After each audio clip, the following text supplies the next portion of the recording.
Baiklah, Assalamualaikum warahmatullahi wabarakatuh. Perkenalkan nama saya Vika Seputri dengan NIM A1C118086. Di sini saya akan mempresentasikan tugas individu pengelolaan laboratorium, di mana di sini yaitu rancangan tata kelola sarana dan prasarana laboratorium. Nah,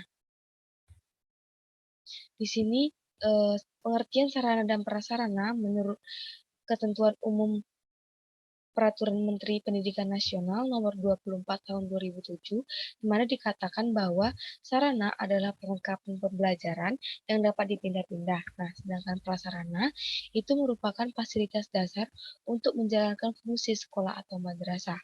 Nah, sarana itu antara lain ada gedung, ruang kelas, meja, kursi, serta alat-alat media pembelajaran.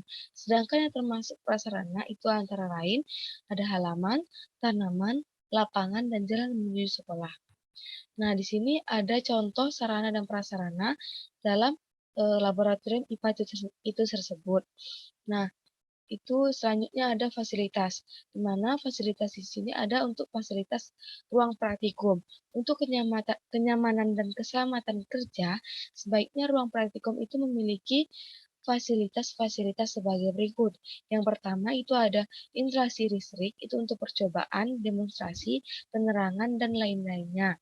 Yang kedua, instalasi air dengan bak cucinya dan instalasi gas. Yang ketiga, ada fasilitas melebar itu berupa meja dan kursi perhatikan untuk siswa, kursi dan meja demonstrasi untuk guru, loker penitipan tas, buku siswa, dan lemari penyimpanan alat-alat praktikum. Yang keempat, papan tulis. Yang kelima, layar untuk OHP serta infokus. Yang keenam, ventilasi udara yang cukup untuk berupa jendela, langit-langit yang tidak tertutup rapat, dan mungkin kipas angin. Lalu yang ketujuh itu ada pintu masuk dan pintu keluar yang berbeda. Nah, yang ketujuh, pintu yang berhubungan langsung dengan ruang persiapan dan ruang guru itu serta dapat diamati dari kedua ruangan itu tersebut. Yang kesembilan, kotak P3K. Yang kesepuluh ada fasilitas pemadam kebakaran, di mana dapat dilihat bahwa ada gambar untuk desain ruang praktikum itu sendiri. Nah, selanjutnya ada peralatan dan bahan. Nah, untuk alat dan bahan praktikum atau alat dan bahan laboratorium itu ada alat laboratorium IPA, merupakan benda yang digunakan dalam kegiatan di laboratorium IPA yang dapat dipergunakan berulang-ulang. Nah, contoh alat laboratorium IPA itu ada pinset, pembakar spiritus, termometer, stopwatch, tabung reaksi, gelas ukur, jangka sorong, dan mikroskop. Nah, untuk alat yang digunakan secara tidak langsung dalam praktikum itu merupakan alat bantu laboratorium itu seperti tang, obeng, pemadam kebakaran, dan kotak pertolongan pertama atau P3K. Nah, selanjutnya ada bahan di laboratorium IPA itu merupakan zat kimia yang digunakan dalam kegiatan di laboratorium IPA yang bersifat habis pakai. Nah, bahan kimia ini ada yang padat, cair maupun gas. Nah, contoh untuk bahan di laboratorium IPA itu ada yang berbentuk padat, itu ada NaOH, garam dapur atau NaCl, amilum, serbuk besi, kapur atau CaCO3, dan organ tumbuh-tumbuhan, daun, bunga, akar, dan lain-lainnya. Nah, untuk macam-macam alat laboratorium, ada alat ukur. Alat ukur itu seperti termometer, barometer, respirometer, gelas ukur, stopwatch, dan mikroskop. Nah, di sini untuk alat ukur ini, selanjutnya itu ada alat dari gelas. Itu ada contohnya itu adalah tabung reaksi, labu Erlenmeyer, dan pembakar spiritus. Nah, ada juga alat siap pakai atau rakitan. Ada kit listrik, kit magnet, dan kit optik. Nah, selanjutnya yang terakhir itu ada alat bantu proses percobaan. Ada pinset, gunting, pembakar bunser atau spiritus, ada mortar, dan alu. Nah, untuk alat laboratorium IPA itu berdasarkan bahan pembuatannya. Yang pertama ada alat optik atau kaca, itu seperti tabung reaksi, labu Erlenmeyer, pembakar spiritus.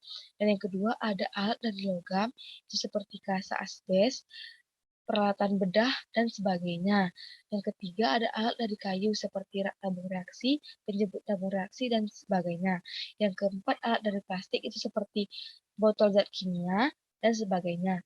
Yang terakhir itu ada alat dari bahan kimia seperti sikat tabung reaksi dari ijuk, ada sumbat gabus, dan mortar dari porselen. Nah, ada personil laboratorium itu merupakan struktur dari pengurus dari laboratorium itu sendiri. Nah, yang selanjutnya ada kegiatan laboratorium administrasi. Nah, untuk komponen administrasi laboratorium itu ada buku inventarisasi, kartu stok, kartu peminjaman alat atau bahan, buku catatan harian laboratorium, kartu reparasi, label alat dan bahan, program semester laboratorium, laporan bulanan, dan daftar alat, di mana di sini ada format C1, itu merupakan kartu alat laboratorium. Nah, selanjutnya ada kegiatan administrasi laboratorium. Yang pertama, mengadakan program semester untuk kegiatan praktikum di dalam laboratorium. Yang kedua, membuatkan kartu inventaris alat dan bahan.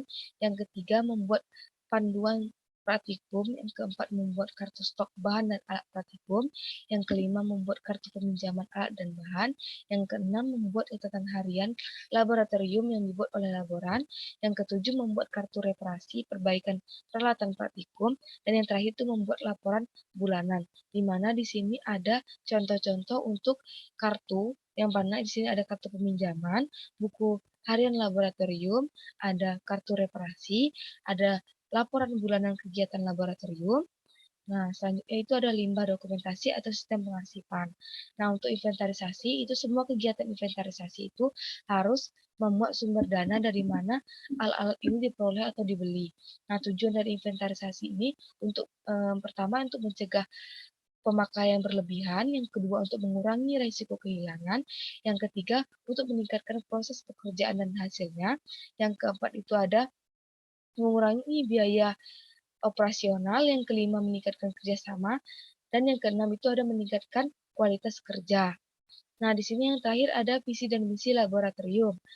Itu ada visi, yang pertama itu ada visi, itu mewujudkan laboratorium IPA, Fisika, dan Kimia SMA Negeri 13 Bukit Berbunga sebagai sarana kegiatan peserta didik dan guru dalam proses pembelajaran melalui praktikum atau penelitian untuk menghasilkan lulusan yang bermutu, inovatif, kreatif, serta berwawasan, sehingga dapat mengikuti perkembangan ilmu pengetahuan dan teknologi yang dilandasi oleh iman dan takwa kepada Tuhan Yang Maha Esa.